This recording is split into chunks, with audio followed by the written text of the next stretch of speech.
Entonces, como ya les había dicho, la psicología gestal está centrada en el estudio del conocimiento, la percepción y los procesos mentales. Es decir, cómo nuestra percepción determina y condiciona nuestro pensamiento, así como el grado de conocimiento ya presente en el acto de percibir. Esto es, cuando nosotros percibimos algo, esa percepción está determinada por nuestro conocimiento, por nuestro contexto cultural, social, etcétera, etcétera. Pero al mismo tiempo, esa percepción condiciona este contexto social. Digamos que es una especie de la culpa. Eh, no me la podemos en el agua, la devolvemos. Como una especie de... En clase, bro. ¿Ya me escuchan, Sergio? Hey. ¿Qué onda, Sergio? Ahora sí, parece que ya se va a poder.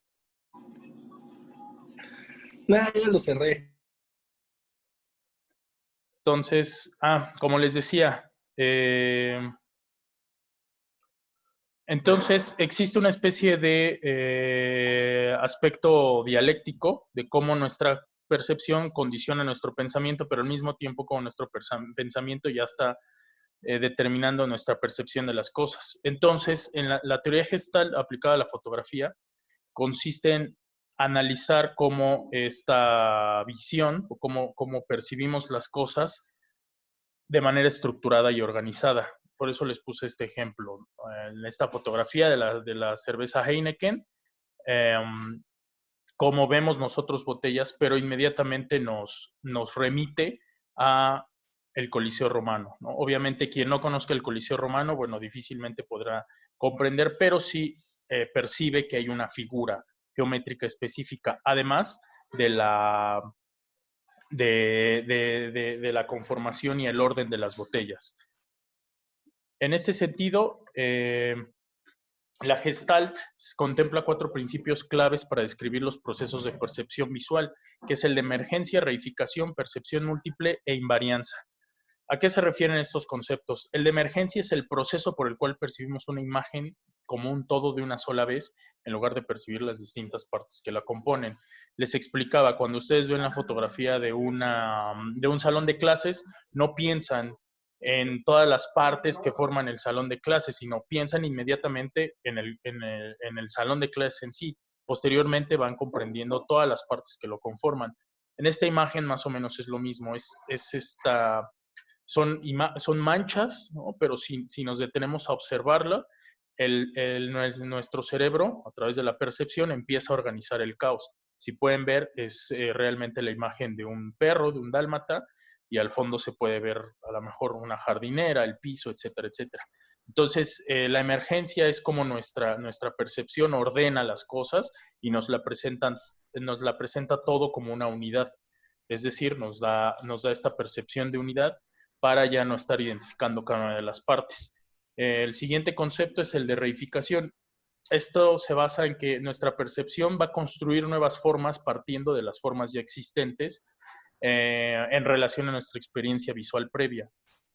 Es decir, al momento de percibir un objeto, nuestra mente va a añadir mayor información espacial de la que realmente se está mostrando. En este ejemplo muy claro podemos ver los conos que están dispuestos alrededor, e inmediatamente nuestra mente empieza a organizarlos y crea una figura que no está ahí, que es el círculo, es decir, está ordenando y está completando las partes que faltan. Lo mismo sucede en esta imagen de acá, donde al parecer es una serpiente que está entrando y saliendo del agua. Obviamente nuestro cerebro, como faltan estas partes, a través de la percepción, lo que hace es completarlas. Igual sucede en la parte de abajo, es un aspecto de una imagen en blanco y negro, pero inmediatamente nuestro cerebro identifica las formas existentes y va completándolas. En este caso, al parecer, es el cuerpo de una mujer. Entonces, el tercer concepto es el de la percepción múltiple, que es la capacidad de nuestra percepción de poderle darle a una imagen 2 o más interpretaciones. Es una percepción ambigua entre la figura y fondo que se da en algunas imágenes, como en este caso, que son los efectos el típico donde se ve una copa, pero al mismo tiempo tenemos dos rostros viéndose de frente de perfil. Igual sucede en esto, si se puede ver aquí el rostro de una mujer, pero al mismo tiempo estamos viendo a un saxofonista. Entonces, la percepción múltiple le permite a nuestro cerebro identificar o darle sentido a darle interpretación, perdón, a dos o más imágenes que se nos presentan. En este caso, esta imagen es el de una mujer de perfil, o si se ve de frente, es el de una vieja. Aquí hay otro caso donde podemos ver este mismo ejemplo. El fondo se ven unas ramas, pero podemos identificar una especie, una imagen como de un rostro.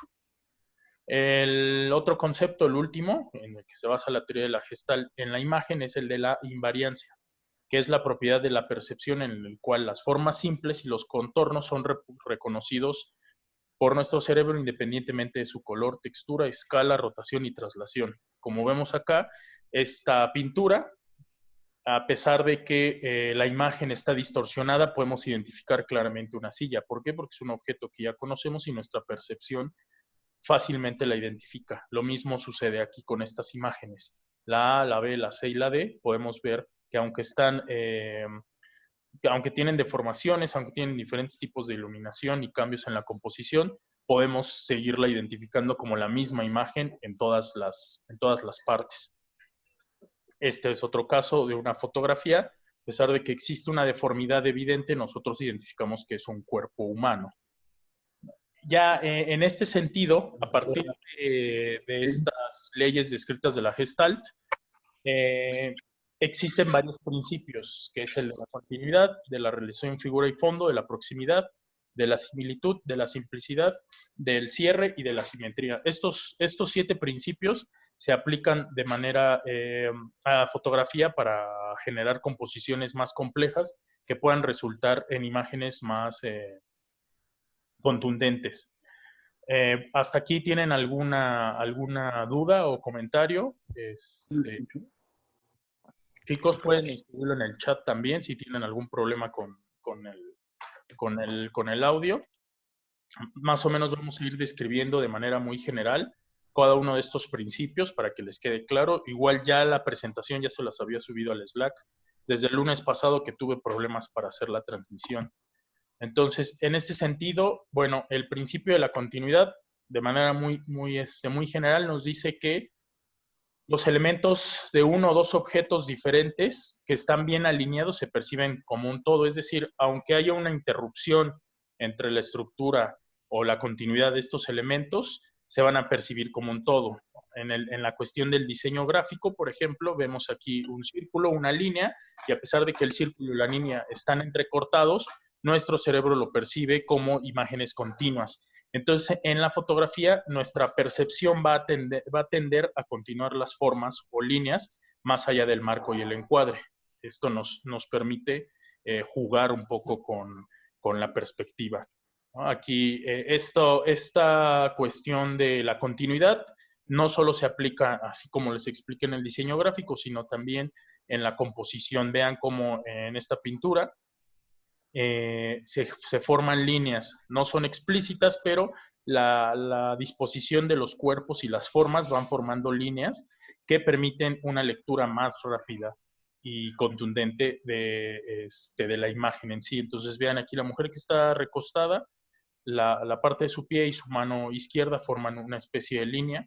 Igual sucede la disposición de su rostro con el rostro de la mujer que está en la parte de abajo, también forman una especie de líneas. No necesariamente tienen que ser líneas rectas, pueden ser líneas circulares.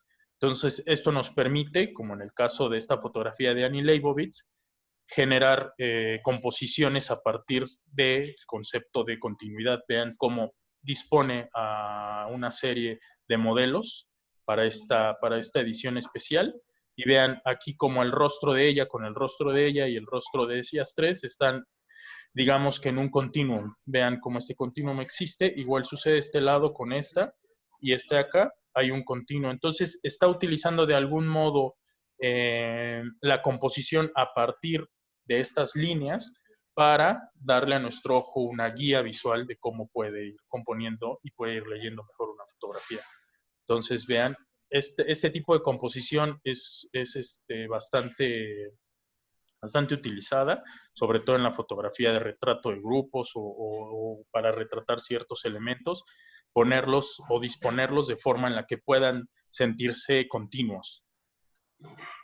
Este mismo concepto aplica, o este mismo principio aplica cuando tenemos algunos juegos visuales. En este caso, en esta fotografía, podemos ver cómo la mujer que está sentada sobre el camello, al tener la falda hacia atrás, parece que las piernas del camello son las piernas de la mujer. ¿Por qué? Porque nuestro cerebro se va con esa finta de que forman un todo completo. Igual sucede aquí. La mujer desde la ventana, asomándose, la parte de la cintura coincide con la imagen que tiene debajo de una sirena y parece que es un cuerpo completo. Entonces, este principio de continuidad nos permite incluso estos juegos visuales, porque nuestro cerebro lo percibe como algo continuo y como parte de un todo, de una unidad. Este juego de las líneas no solo aplica, como ya les había dicho, predisponiendo los elementos de manera que se puedan alinear, sino también cómo podemos dirigir la vista. En este caso, si se dan cuenta, todas las piedras en esta fotografía están dispuestas más o menos para converger en un solo punto, que es en el punto del fondo, en el horizonte. Entonces, aquí también estamos jugando con este principio de continuidad. Estamos encuadrando la foto de manera en que los elementos converjan, es decir, generen un continuo. Esta regla está muy relacionada con la que ya les había explicado anteriormente en el curso pasado del punto de fuga. Entonces, el punto de fuga, de hecho, basa su fuerza compositiva en el principio de continuidad, ¿no? Aquí como en este ejemplo. Este principio de continuidad, también aplicado sobre todo en las viñetas o en el cine, nos permiten, por ejemplo, generar escenas en donde no tenemos que describir toda la acción de los personajes, como podemos ver acá, sino que podemos hacer 3 viñetas y inmediatamente comprender cómo sigue naturalmente la historia. No es necesario ir describiendo cómo, en este caso, corren los 2 personajes y llegan hasta el final y brincan al agua. Entonces, si se dan cuenta, estas 3 imágenes son perfectamente comprensibles cuando aplicamos el principio de la continuidad. Nuestro cerebro va completando las partes faltantes para darle coherencia a la imagen. En este sentido, el otro principio, el de relación figura y fondo, va a establecer el hecho de que no podemos percibir un objeto como figura y fondo al mismo tiempo. Esto nos va a permitir separar unas imágenes, separar las imágenes a través de figura y fondo para poderlas interpretar. En la fotografía, en este caso, o utilizando este principio, podemos centrar la atención en un sujeto para facilitar la comprensión de la imagen, separando la figura y fondo a través del contraste tonal, por ejemplo, o del enfoque y desenfoque. Es decir, cuando ustedes toman una fotografía, ustedes pueden separar o puede resultar en una imagen más estética si ustedes separan el fondo de la figura o su personaje del fondo para lograr mayor atención. Es por eso que los retratos, cuando está el fondo desenfocado y el sujeto está bien enfocado, resultan en una visión más contundente, precisamente porque están separando el fondo de la figura. En este caso, en estas fotografías de Tim Walker, lo que podemos ver es el mismo ejemplo, pero a partir de figura y fondo tonal. Es decir, aquí está utilizando no el desenfoque, sino los colores. Tiene fondos neutros con un color más fuerte, que es el rojo, o en este caso un fondo verde con un color contrastante, que es un rosa casi pareciera, perdón, un rosa mexicano. Entonces también la cuestión del contraste tonal funciona. En este caso, en esta fotografía de Helmut Newton, podemos ver cómo el fondo blanco contrasta con el vestido negro de la modelo. Entonces existe un contraste para centrar la atención de nuestra percepción en una parte de la fotografía y hacerla más contundente compositivamente. En este sentido, este principio no solo podemos jugar con separar el fondo de la figura, sino también podemos utilizar los planos, es decir, el fondo y la figura, para generar una especie de relación. Si deseamos, por ejemplo, mezclar dos personajes, en el caso de esta fotografía, vemos al personaje en primer plano con un vestido blanco y el personaje en el último plano o en el plano del fondo con un traje negro. Entonces existe un contraste tanto tonal como un contraste entre planos. Y si se dan cuenta, existe cierta tensión, no solo por la cuestión tonal de cómo están vestidos, sino por los elementos que están conformando toda la imagen, ¿no? La figura incluso o la expresión de la mujer y la expresión del hombre empiezan a generar una especie de tensión visual. En ese sentido, el otro principio que refiere la Gestalt aplicado a la fotografía es el principio de proximidad, que dice que nuestro cerebro va a identificar de manera más fácil los elementos que estén agrupados en espacio y tiempo. Es decir, los objetos situados cerca uno del otro sirven para crear también una unidad. Si se dan cuenta, el concepto de unidad se maneja mucho a través de todos los principios de la Gestalt aplicada a la fotografía, porque precisamente para nuestro cerebro es muy sencillo leer lo que conforma una unidad, lo que conforma un todo. O sea, en este principio nos dice que al agrupar elementos vamos a generar composiciones más contundentes. En este ejemplo tenemos a una mujer con su mascota. Si la agrupamos es más fácil verla. Además, aquí también está jugando con el otro principio de figura y fondo, donde tenemos un fondo desenfocado y la figura bien enfocada. En cambio, en la fotografía de junto tenemos a una mujer separada de su mascota y el fondo enfocado como la figura, y resulta en una fotografía que compositivamente no nos dice nada.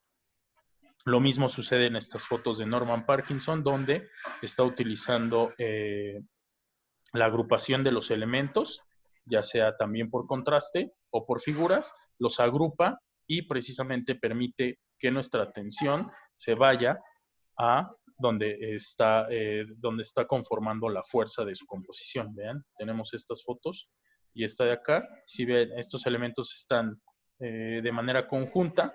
Aquí se está aplicando otra regla que es la de los triángulos, que los vamos a ver más adelante, pero también aquí, ¿no? Existe, a pesar de que existe un contraste entre todos los colores, las figuras geométricas, como son similares y están agrupadas entre sí, van a formar una unidad precisamente.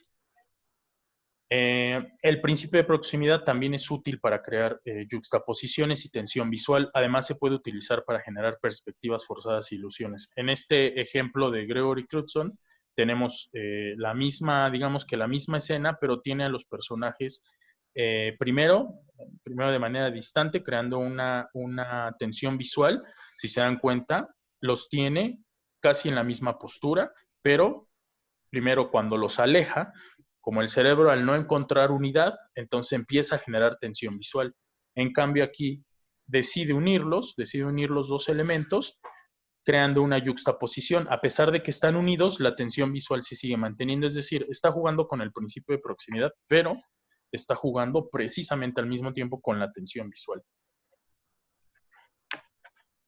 En la cuestión de utilizar los elementos para generar perspectivas forzadas, bueno, tenemos ejercicio que ya habían hecho sobre perspectivas forzadas, es decir, juntar dos planos o unirlos, y se genera una unidad que está siendo manipulada visualmente. Lo mismo sucede en esta parte. Entonces, la proximidad también es el principio que actúa para generar este tipo de juegos visuales en la fotografía, ¿no? Aquí exactamente es el mismo caso. Se genera tensión visual, ¿no? Constantemente en esta fotografía estamos intentando, nuestra percepción intenta siempre que el hombre aquí pueda alcanzar a la mujer, pero no sucede. Entonces se sigue generando tensión visual a partir de que está rompiendo un poco la regla de la proximidad. Un principio similar a o que está enlazado es el principio de similitud o semejanza, en donde señala que además los objetos se pueden agrupar, o los elementos se pueden agrupar no solo por su disposición en el espacio, sino también por su forma, tamaño y color. Es decir, que los objetos semejantes se perciben como una misma estructura. Pueden ser semejantes en tamaño, semejantes en color. Y con esto se puede utilizar unidad, pero también se puede generar, perdón, unidad y ritmo. Vean, aquí en este tipo de fotografía se crea unidad y al mismo tiempo hay un ritmo. ¿A qué me refiero con ritmo? Vean la disposición de las campanas, están generando un ritmo, existen una tras otra, tras otra, tras otra, y al mismo tiempo están generando una unidad. Pues esta foto se percibe como una sola, a pesar de que aquí tenemos una parte compositiva y aquí a la mujer pasando. Entonces, también sirven para generar ritmo. Igual en la pintura, si se dan cuenta en este bodegón, bueno, existe ritmo. Están agrupadas las frutas por su tamaño y por su color, pero existe un ritmo, se van repitiendo una tras otra. En esta parte está más o menos sucediendo lo mismo, a pesar de que los dos personajes están separados, podemos relacionarlos, ¿no? Por la forma en la que visten, ¿no? La forma en la que visten nos puede remitir a cierta posición social y a pesar de que están separados, identificamos que son similares o que forman parte de un mismo concepto.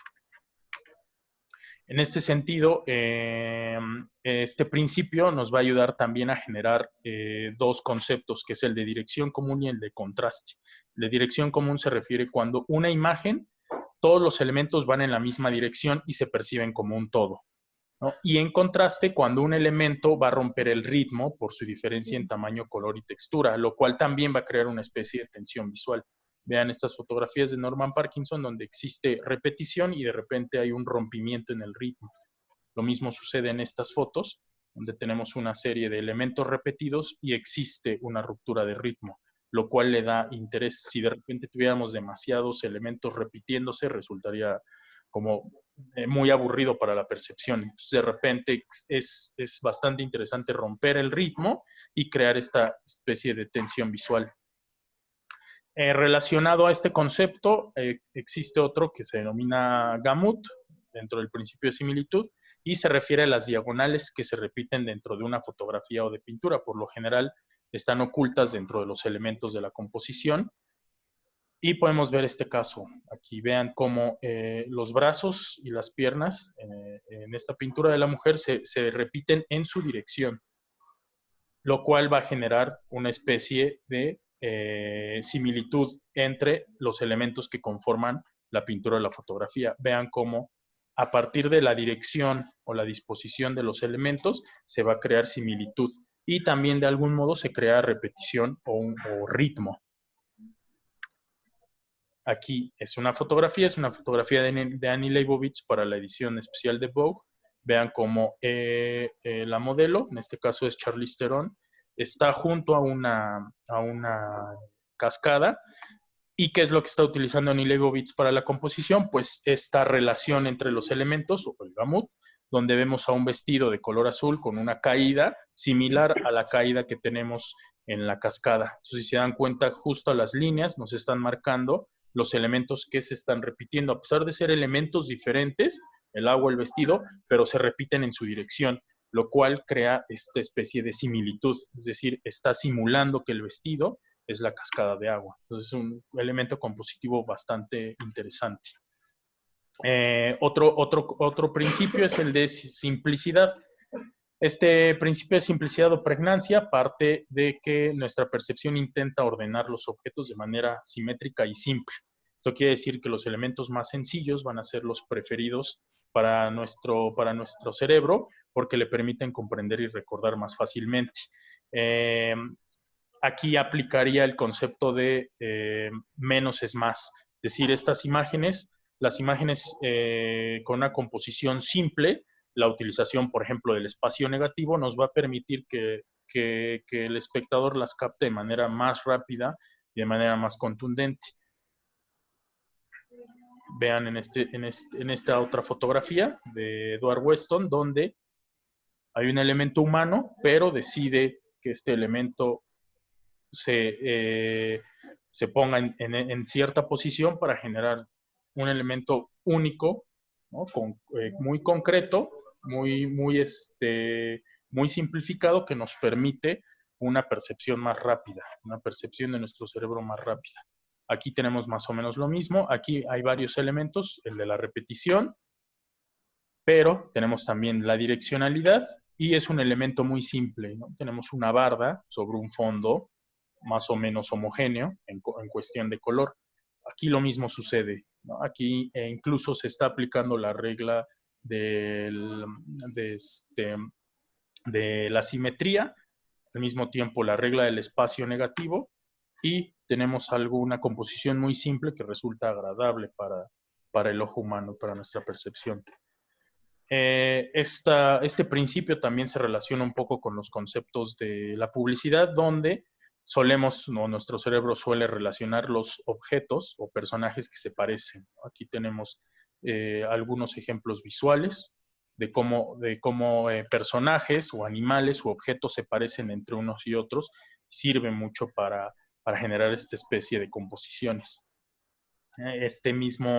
Como les explicaba, este mismo principio aplica para la generación de marcas bastante identificables, por ejemplo, Nike o por ejemplo el logo de Playboy, que son elementos que nos remiten a algo que ya conocemos y de manera muy simple. No es necesario poner colores, ¿no? Solo la forma nos remite a algo muy simple que nos permite entender a qué se refiere.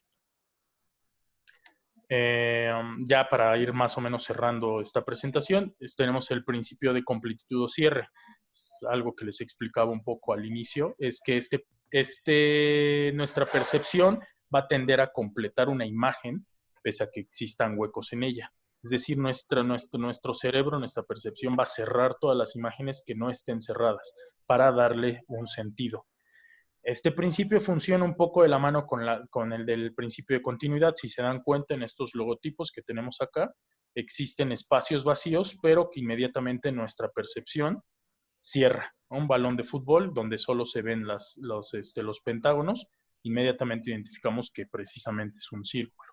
Lo mismo sucede. ¿Por qué? Porque existe tanto cierre como continuidad. Son imágenes que nos dan este sentido de cierre. Entonces funciona también con símbolos familiares y con técnicas de iluminación como el claro-oscuro. Vean aquí un ejemplo de una fotografía aplicando este principio. Son varias fotografías instantáneas de varias partes del cuerpo, y a la hora de unirlas automáticamente nuestro cerebro, a través de nuestra percepción, va a entender que se trata de un cuerpo humano.